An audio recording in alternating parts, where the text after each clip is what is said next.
Hello everyone. In the last sessions, we discussed about the HDFS architecture, name node and also the data node.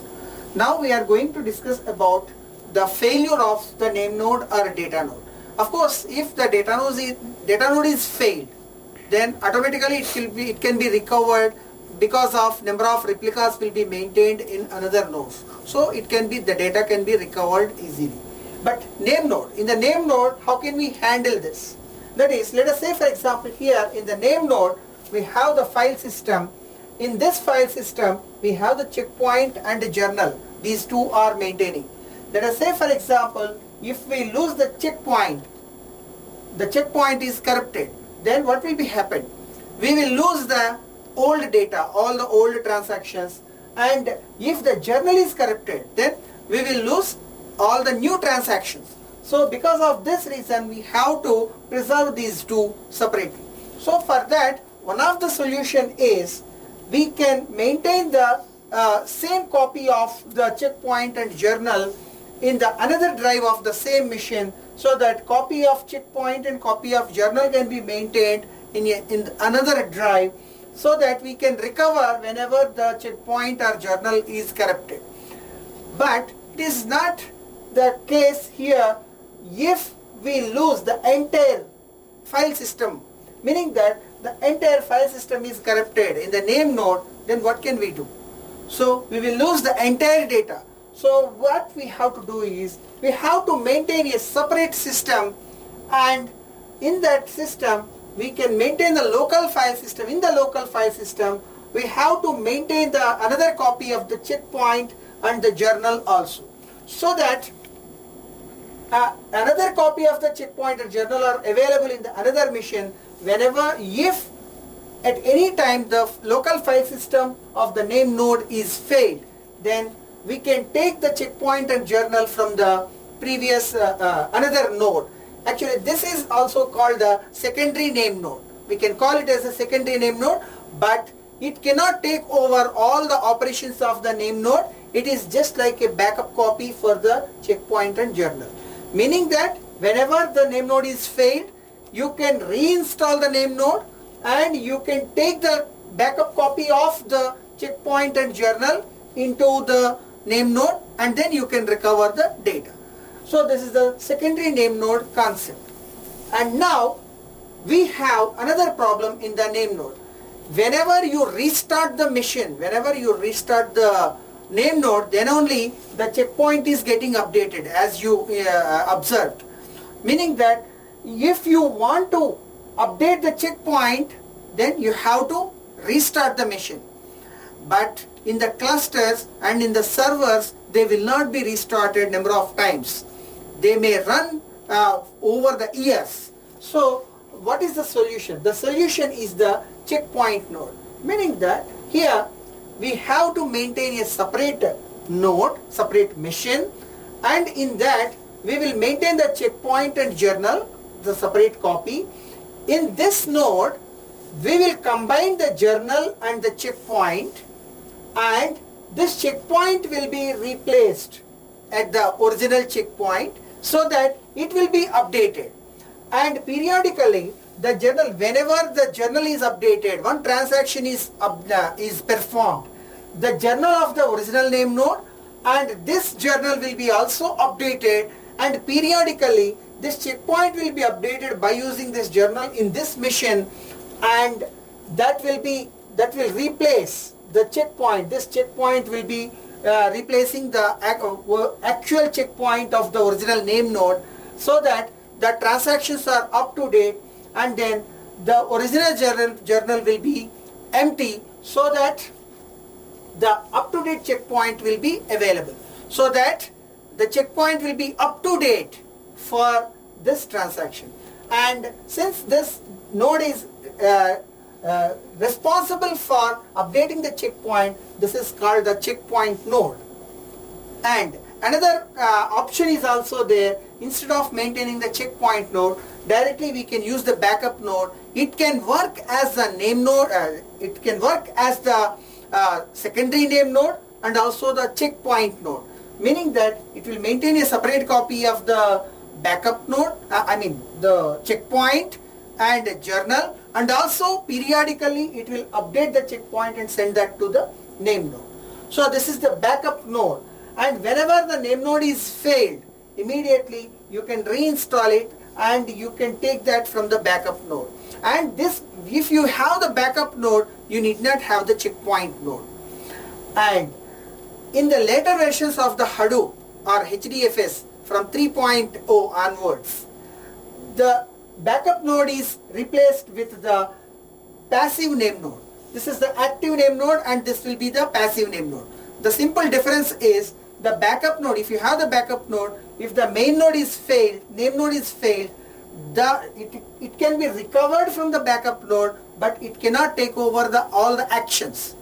But in the active and passive name nodes, whenever the name node is down, immediately the passive name node will become active and it can take over all the operations, remaining operations of the name node. So without any disturbance, that can be the tasks will be completed.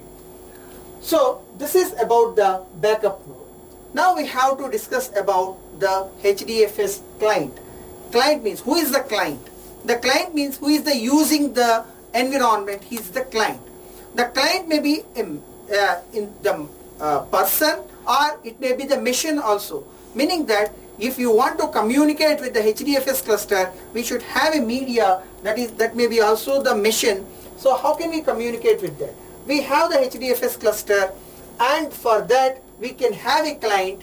If you want to communicate from the client to HDFS, the client machine should have the HDFS file system interface. Through this interface, you can communicate with the HDFS and you can work with the HDFS. And if you want to develop an application, the application itself may have the HDFS file system interface. If you have the HDFS file system interface directly in the application, and it can be directly communicate with the HDFS. Otherwise, the user application has to communicate with the client which is having the HDFS file system interface and then communicate with the HDFS. So now we have the option of the client, whether you can use the client as the media to communicate with the HDFS, or directly you can include the HDFS file system interface in the user application. Now what are the responsibilities of the client?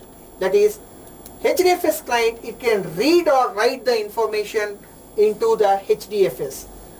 And read or write means you can create the file and you can read the file. You can write the file and you can read the file.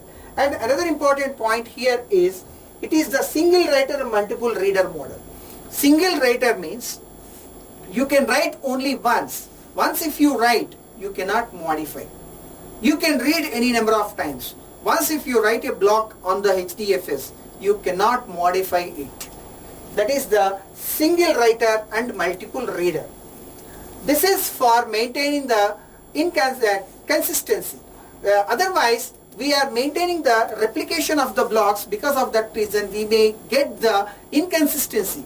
To avoid that inconsistency, we are removing the multiple writes, meaning that modification of the data is eliminated, so that only once you can write and then you can read any number of times. If you want, you can remove the file, but you cannot modify the file in the HDFS. And now, what is the writing process of the file?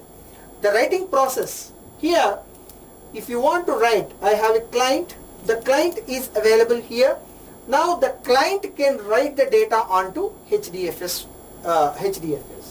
Now how can it write? That is, there is a process to write the data. That is, see here, we have a file in the client. Now the client is having HDFS file system interface. HDFS file system interface. Now what the client will do is, the client will divide the file into number of blocks. For each block,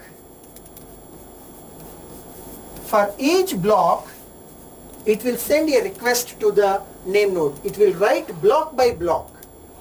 Okay. Now, how it is writing the data onto the onto HDFS for a single block. I am talking about the single block. Now in this, whenever it requires to write the data onto the cluster, it will request the name node. The request will grant a lease to the client to write the data onto HDFS. Whenever it get the grant, whenever it get the lease on the HDFS, and immediately the name node will do another thing also, where the replicas should be placed in the data nodes. We are talking about single block. For one block, here we have to assume that the replication factor is 3, meaning that one block will be stored 3 times. For that, the name node will allocate where the replicas should be stored, and then after allocation, and it will send the information where the replicas should be stored to the client, and then the client will create a pipeline to all those data nodes, and then once the pipeline is created for the pipeline for the replication, then it will write the data onto the first data node. From there it will be sent to the second data node and then go to the next data node. But the client need not write all the replicas. Please remember this. This is the writing process of the single block. And as you have seen, there are 4 blocks in our file. So that all those 4 blocks, if the client is capable to handle the number of blocks at a time, then it can perform all these 4 blocks writing at the same time, so that it can increase the speed of the writing, so that the writing of the file can be very fast compared to our regular file system. Okay. Now, after completion of the block writing, it will revoke the lease so that the client cannot touch the data again. Now, I want to go for the reading. Reading of the file. How can we read the data from the file? Already the file is available in the form of the blocks. Here I am showing only one block. The client can request the data node, name node to read a particular file, and the name node will send the list of blocks and locations where they are available. And then the client has to select the closest block in the data nodes. For every block, it will select the closest node. And then once the closest node is selected, then it can read the data from the closest node. How can we find the closest node? That is depending upon the number of routers between the client and the nodes. Let us say, for example, there are 500 routers between the client and the data node 2, and there are only 200 routers between the client and the data node 1, then data node 1 will be selected. And number of routers, based on the number of routers, the distance will be calculated. So this is the reading process of the file. We can continue in the next session. Thank you.